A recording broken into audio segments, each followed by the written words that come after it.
Bonjour et bienvenue à Mishnah Yomi en français. Aujourd'hui, on commence un nouveau Masachet et ensuite on continue les Mishnah dans le Seder Zraim. Le deuxième Masachet dans le Seder Zraim, c'est Masachet PA.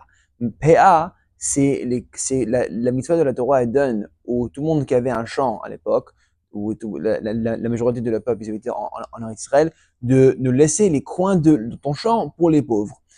Que tu laisserais pour les pauvres, ils peuvent prendre et ce serait complètement à eux.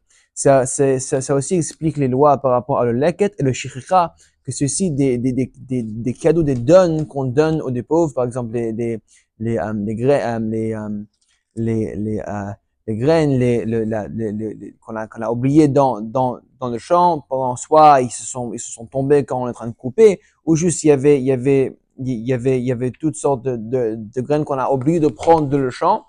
Ça aussi, ça va être couvert dans ce Maseret.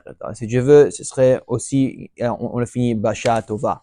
Cette Mishnah commence avec une Mishnah très fameuse, très connue par rapport à les brachot qui a pas de set amount. Ça veut dire quoi? Que souvent, il y a une mesure qui doit que tu fasses pour faire une mitzvah, ou il y a une limite de combien il faut que tu fasses une mitzvah. Le Mishnah avait discuté certaines mitzvahs qu'il n'y a pas de mesure de maximum que tu peux faire. Tu peux faire le temps que tu veux et le plus que tu fais, le mieux c'est. Ok, alors, ça c'est les trucs qu'il n'y a pas de mesure, qu'il n'y a pas de limite. La PA, ce qu'on fait ici, c'est par rapport les coins de les champs pour les pauvres. Les bikurim aussi c'était une mitzvah par rapport aux lois d'agriculture, que c'est que les premiers fruits que tu avais dans l'arbre de les 7 espèces, les figues, les raisins, les dattes, les olives et les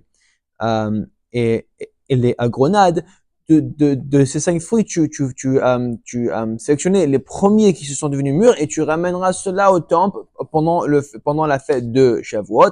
Cela aussi, il n'y a pas de limite maximum que tu peux, il faut que tu te captes.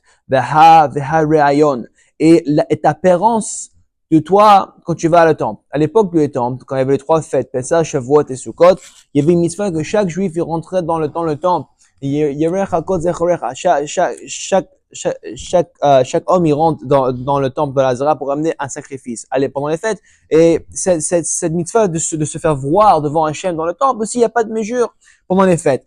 Au Gmilut Chassidim, et de faire du chesed avec un autre. Aussi, il n'y a pas de mesure pour cette mitzvah, Talmud Torah. Et encore plus fort, la plus importante mitzvah, c'est d'étudier la Torah. Et aussi, il n'y a pas de mesure, il n'y a pas de maximum que tu peux étudier, parce que quand tu étudies la mitzvah, ça t'aidera, quand tu étudies la Torah, ça t'aidera à faire tous les mitzvot. Aussi, on a une autre liste maintenant. Et de varim she'adam ochel perotehem ba'olam hazeh, ve'akeren kayem lo là-bas. Il y a des trucs qu'une personne, il peut manger leurs fruits dans ce monde. Ça veut dire que tu peux quand même garnir un mérite, garnir un bénéfice de faire cette mitzvah dans ce monde. Mais le mérite principal, c'est vraiment, ça reste produit dans le monde qui vient. Et c'est pas comme si tu as mangé le fruit de ce monde-là, que ça va enlever ton mérite que tu vas gagner dans le monde qui suit. C'est quoi ces mitzvot? Kibud avem. Honorer notre parent. Ugminut chassidim. Encore, de faire du chesed, du kindness avec un à l'autre. Ve'havat shalom ben adam lechavero. Et de ramener du paix entre quelqu'un et son prochain.